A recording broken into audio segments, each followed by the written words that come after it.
Halo, halo, apa kabar? Assalamualaikum warahmatullahi wabarakatuh. Senang sekali saya Rusman Arif bisa kembali menjumpai Anda semua.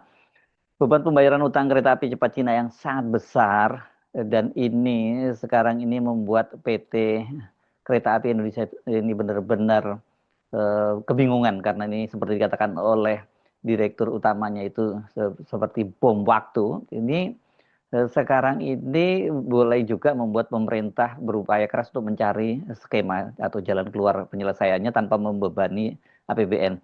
Tapi bagaimana caranya ya dalam situasi seperti sekarang ini ketika APBN kita sendiri juga mengalami defisit dan kemudian utang kereta api cepat Cina yang diberi nama WUS itu kalau dari sisi kalkulasi bisnis itu nggak bakal terbayar utangnya. Sampai kapanpun nggak akan terbayar. Ya karena memang secara hitung-hitungannya, secara skill of economic-nya nggak ketemu. Makanya kan sampai sekarang yang jadi rujukan itu adalah pernyataan dari ekonom senior almarhum Faisal Basri yang dia menyatakan sampai kiamat pun itu tidak akan bisa dibayarkan.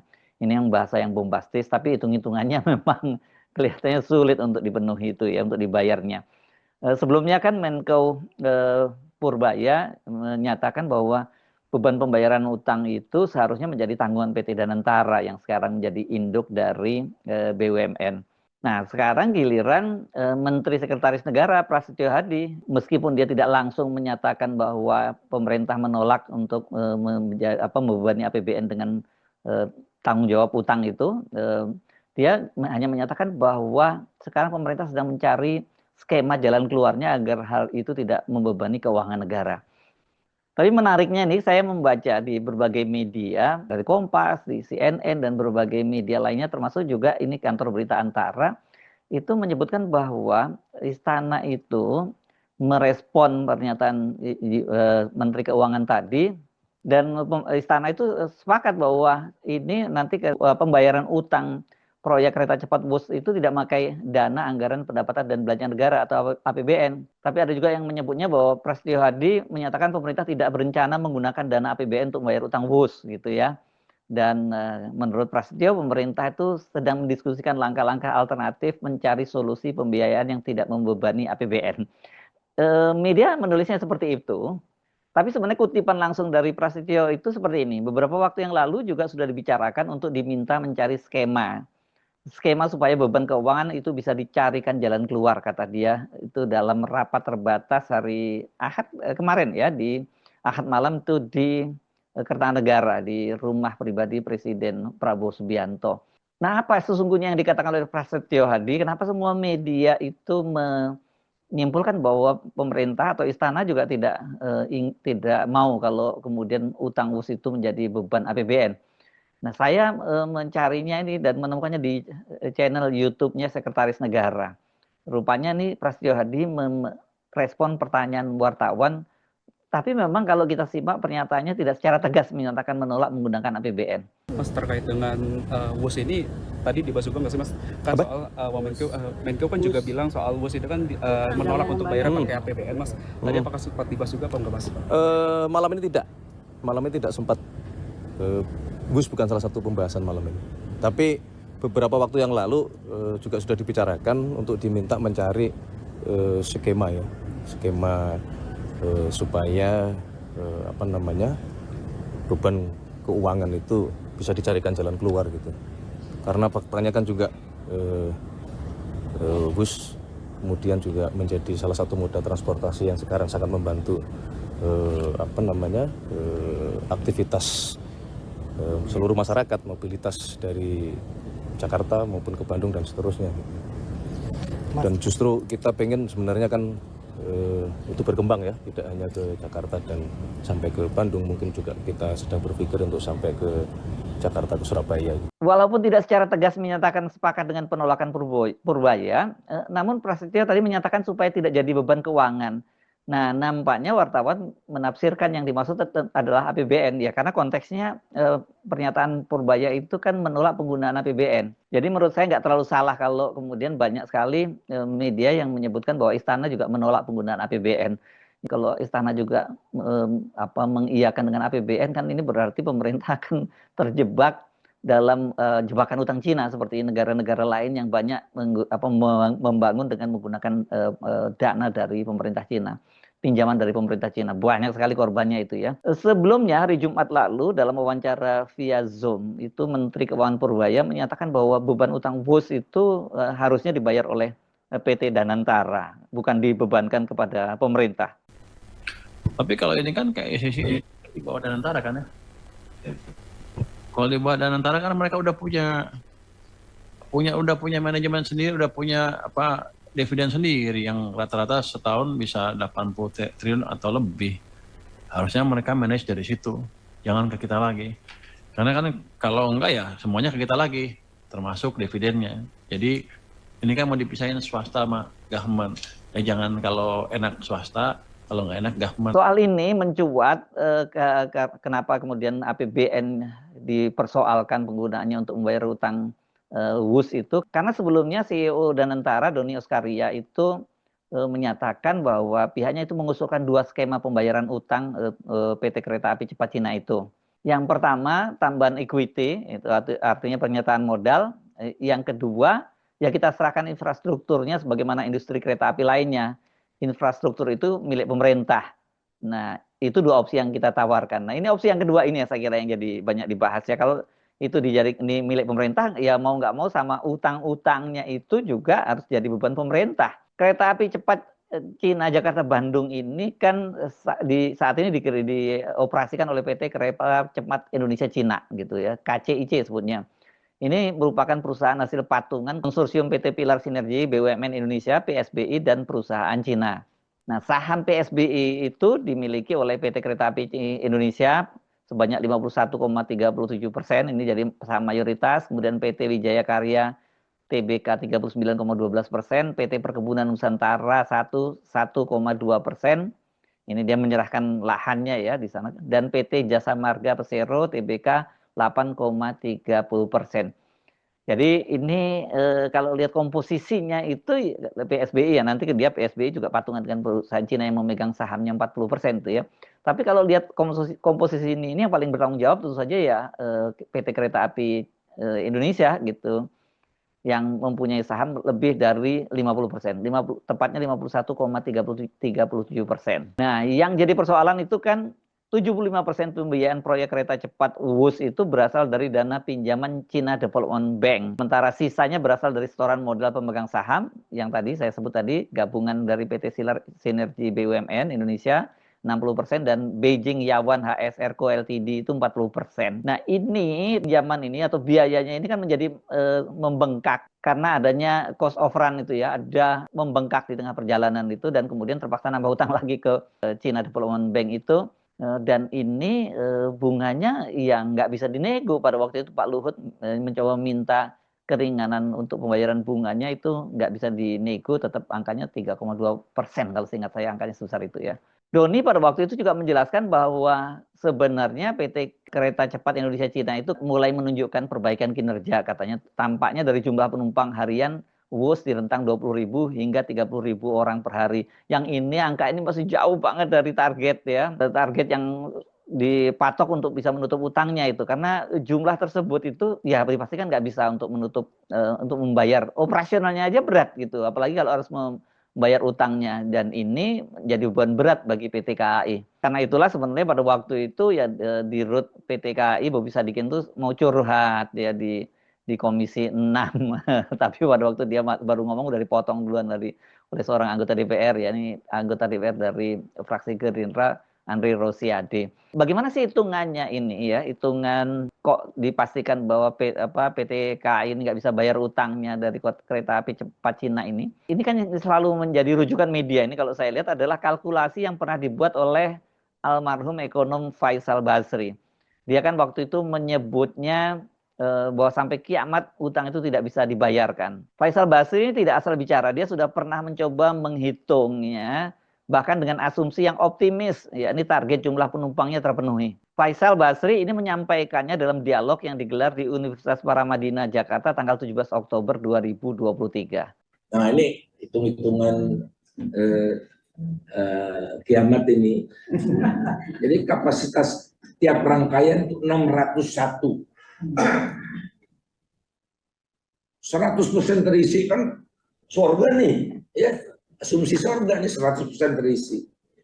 Waktu operasi pukul 5 sampai 10 malam, setiap jam dari 2 titik, berarti ada 36 kali penerbangan. Katanya bisa 10 menit sekali, ya penumpangnya nggak ada. Jadi tarif rata sekali jalan 300.000, sekarang udah diputuskan 300 ya, 300.000. Beroperasi setiap hari sepanjang tahun, nggak ada liburnya. Nilai investasi setelah menggelembung itu 8 miliar US dollar. Kursnya sekarang udah 15.700, saya masih 14.300 tuh. Jadi udah super deh bayinya saya tuh. Tidak memperhitungkan time value of money, jadi tidak bayar bunga, nggak bayar bunga. Ada bunganya 3,4%. Tidak ada pendapatan, tidak ada ongkos operasi. Ongkos operasi dianggap nggak ada nih. Pokoknya biaya operasinya nggak ada, no. Tapi tidak ada juga pendapatan non operasional, kios-kios gitu-gitu ya.